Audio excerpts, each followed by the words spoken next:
जय माता दी मित्रों, मेरा नाम पंडित प्रकाश जोशी। मित्रों, आज हम चर्चा कर रहे हैं 12 राशियों की वीकली राशिफल, यानी कि सितंबर का अंतिम सप्ताह 12 राशियों को खाली हाथ रखेगा या कुछ देके जाएगा, इसके बारे में चर्चा करेंगे।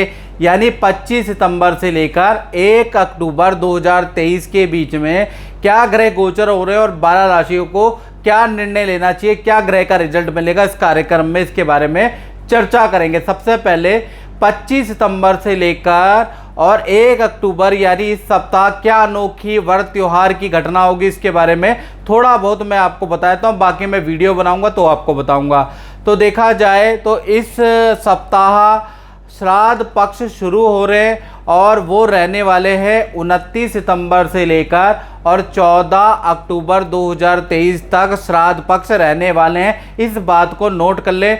श्राद्ध पक्ष में पितृ पक्ष की पूजा की जाती है, यानी श्रद्धाया माप्यते शक्ति, यानी जिन भी माता पिता या मरहूम दादा दादी या बुजुर्ग पे हमारी श्रद्धा भक्ति होती है हम उनके लिए श्राद्ध करते हैं। श्राद्ध का मतलब ये हो गया श्रद्धा जताना कि पितरों के प्रति हमारी कितनी श्रद्धा है। चलिए अब बात कर लेते हैं इसकी डेट की। तो 29 सितंबर को देखा जाए तो पूर्णमासी श्राद्ध, याद रखिएगा इसे महालय श्राद्ध भी कहा जाता है। इसमें दादा दादी या नाना नानी या परदादा या वृद्ध व्यक्ति का इसके अंदर श्राद्ध किया जा सकता है। यदि उनके कुल में कोई वारिस ना हो तो आप पूर्णमासी श्राद्ध भी कर सकते हैं, याद रखिएगा। उसके बाद 30 सितंबर को देखा जाए प्रतिप्रदा श्राद्ध है और 30 सितंबर को थोड़ा कन्फ्यूजन रहेगी, इसलिए मैं आपको क्लियर कर दूं, क्योंकि 30 सितंबर को एक तो प्रतिप्रदा पड़वा का श्राद्ध है और द्वितीय का श्राद्ध भी 30 सितंबर को, यानी 12:30 बजे से पहले आप प्रतिपदा का श्राद्ध करेंगे, उसके बाद आप द्वितीय का श्राद्ध करेंगे। उसके बाद 1 अक्टूबर को देखा जाए तो 1 अक्टूबर को तृतीय श्राद्ध है, 2 अक्टूबर को देखा जाए तो चतुर्थी श्राद्ध है, 3 अक्टूबर को देखा जाए तो पंचमी श्राद्ध है। इसी तरह से 9 अक्टूबर और 10 अक्टूबर को भी आपको कन्फ्यूजन रहेगा कि एकादशी श्राद्ध कब आपको मनाना चाहिए। तो 9 और 10 दोनों दिन ही एकादशी श्राद्ध आप मना सकते हैं, याद रखिएगा। 11 अक्टूबर को द्वादशी श्राद्ध है। श्राद्ध याद रखिएगा सही तिथि पर ही किया जाना चाहिए, तभी पितरों तक पहुंचता है, याद रखिएगा।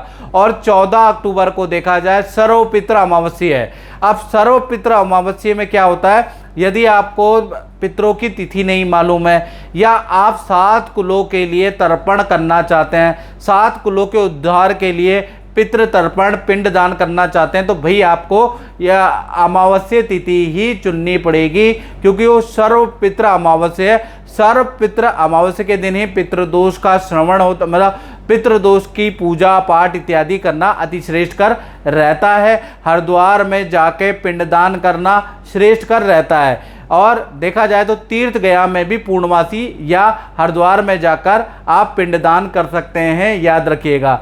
विशेष क्या है इस श्राद्ध में, यदि कोई सुहागन औरत या स्त्री मरी है या उनको मोक्ष प्राप्त हुआ है तो उनका श्राद्ध, बहुत लोगों को कन्फ्यूजन होता है, तो उनका श्राद्ध हमेशा नवमी में किया जाता है, यानी वो नवमी आ रही है 8 अक्टूबर 2023 को, याद रखिएगा। अगर कोई सुहागन व्यक्ति महिला का मोक्ष हुआ है तो याद रखिएगा। इसी प्रकार से किसी को अकाल मृत्यु है, यानी कि ऑपरेशन से, लंबी बीमारी से या कैंसर या भयंकर बीमारी से कोई पीड़ित है, या छत से गिर के या अकाल मृत्यु एक्सीडेंट से गिर के कोई व्यक्ति मरा है, तो उसके लिए उस तिथि का तो आपको श्राद्ध करना ही करना चाहिए।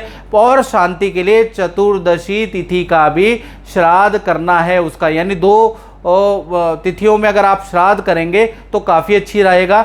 चतुर्दशी तिथि देखा जाए तो 13 अक्टूबर को है और अमावस्या 14 अक्टूबर को, याद रखिएगा। तो ये था आपका इस सप्ताह का श्राद्ध पक्ष का पूरा चार्ट, आप देख सकते हैं, मैंने चार्ट भी लगा दिया है, उसके अनुसार जो भी आपके कन्फ्यूजन है वो दूर कर दिया है। अब बात कर लेते हैं साप्ताहिक राशि फल के बारे में। अब बात कर लेते हैं कुंभ राशि की। तो कुंभ राशि के लिए ये सप्ताह देखा जाए तो भाई नॉर्मल हेल्थ के बारे में बात करें तो हेल्थ आपकी नॉर्मल रहने वाली है, हेल्थ में कोई गड़बड़ नहीं। कहीं ना कहीं धन की स्थिति के बारे में बात करें तो इस सप्ताह कोई बड़ी डील बनते बनते आपकी कैंसिल हो सकती है, ऐसा योग नज़र आ रहा है। धन संबंधी वाहन पे आपका खर्चा आ सकता है, ऐसा योग नज़र आ रहा है। साथ ही साथ करियर के बारे में बात करें तो करियर में कुंभ राशि की दौड़ा भाग इस सप्ताह ज़्यादा रहेगी, यानी कि एक शहर से दूसरे शहर की यात्रा आपकी ज़्यादा रहेगी। छोटे छोटे काम के लिए आपको दौड़ना भागना पड़ सकता है, ऐसा योग नज़र आ रहा है। ये सप्ताह आपके पेशेंस की परीक्षा लेने वाला है, याद रखिएगा। और रिलेशनशिप के बारे में बात करें तो रिलेशनशिप अच्छा रहेगा, यानी कि आप पति पत्नी या प्रेमी प्रेमिकाओं के बीच में चीज़ें ठीक है। आपका पार्टनर इस सप्ताह कुछ धार्मिक कार्यकलाप में बिजी रहने वाला है। साथ ही साथ इस सप्ताह आपके पार्टनर का वाहन पे खर्चा या मोबाइल पे खर्चा भी लिखा है।